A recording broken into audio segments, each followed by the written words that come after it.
ప్రభు అయిన యేసుక్రీస్తు నామములందరి వందనాలు శుభములు తెలియపరుస్తున్నాను. దేవుని బిడ్డలారా, ఈ రాత్రికాల సమయంలో దేవుని యొక్క మాటలు మీతో పంచుకోవడం ఎంతో సంతోషంగా ఉన్నది. కాబట్టి దేవుని బిడ్డలారా, బైబిల్లో మనం చూసినట్టయితే దేవుడు ఈ లోకంలో అనేకమైన అద్భుతాలు ఆశ్చర్యాలు చేశాడు కదా.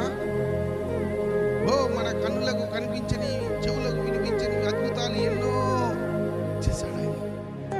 అయితే కపెర్నహూము అనే పట్టణానికి ప్రభు వచ్చాడని తెలుసుకుని ఒక శతాధిపతి, ఈ విషయాలను విన్న శతాధిపతి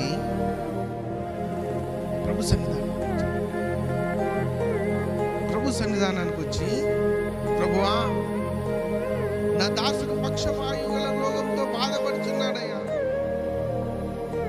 ఒకసారి నీ దయ చూపించి ప్రార్థన చేసినట్టయితే అతడు బాగుపడతాడు. అధికారి, 100 మందికి అధికారి, ఆయన వచ్చి వేడుకుంటా. ఆ మాటకు సన్నతించిన ప్రభు సరే వెళ్దామన్నప్పుడు, అయ్యా, నువ్వు నా వెంట వచ్చుటకు నేను అర్హుడను కానయ్యా. ఈ లోకంలో నేను అనేకులకు అధికారిని కావచ్చు,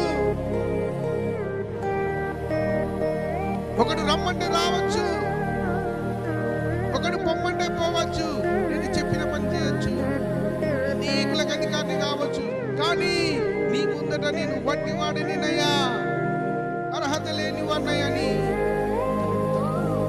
తగ్గించుకున్నాను. అయితే ప్రభువా, నీ వచ్చుట కాదు కానీ నీవు మాట మాత్రం సెలవిస్తే చాలయ్యా, నా దాసుడి జీవితంలో మేలు జరుగుతుందని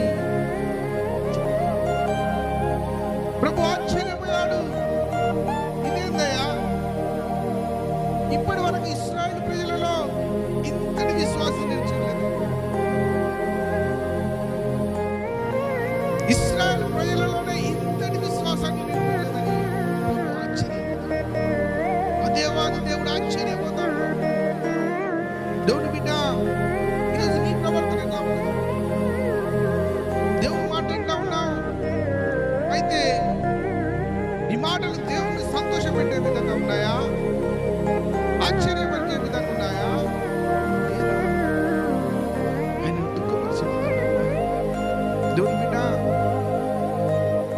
ఆలోచన చేయి. నీ ప్రవర్తన ద్వారా, నీ మాటల ద్వారా, నీ ఆలోచన ద్వారా దేవుడు దుఃఖపరుస్తున్నావా? అయితే సరి చేసుకో. ఈ మాటలు నీ కొరకే మాట్లాడిపిస్తా ఉన్నాడు. దేవుని బిడ్డ, సరి చేసుకో, తగ్గించుకో. తనను తాను తగ్గించుకున్న వాడు హెచ్చించబడి అన్నాడు. 100 మందికి అధికారి అయిన శతాధిపతి తగ్గించుకున్నావు.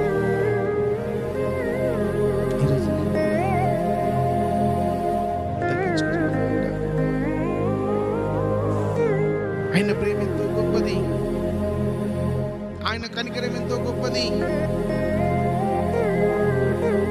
ఆశ్చర్యపోయాడంట, శతాధిపతి మాటకు ఆశ్చర్యపోయాడంట దేవుడు, ఆ దేవాది దేవుడు. ఇశ్రాయేలు ప్రజలలో ఇంత విశ్వాసం చూడలేదు. ఇంటున్నావా దేవుని బిడ్డ? ఈరోజు ప్రవర్తనలో ప్రభుకు ఆయాసకరంగా ఉంటే మార్చుకో, ప్రభుకు దుఃఖకరంగా ఉంటే మార్చుకో, సరి చేసుకో. దేవుని యొక్క కనికరం నీ మీదకి వస్తుంది, దేవుని యొక్క ప్రేమ నీ మీదకి వస్తుంది, దేవుని యొక్క విడుదల నీ మీదకి వస్తుంది. అందుకే ఈ మాటలు నీకు పంపిస్తాను. నిజంగా నువ్వు సరి చేసుకున్నట్టయితే, ఈ మాటల ప్రకారం నడుచుకున్నట్టయితే, దేవుడు ఈ మాటలు నీ జీవితంలో పలుకోజేయను. దేవుడు నీ విడుదల ఇచ్చింది కాక. Amen. God bless you. God bless you.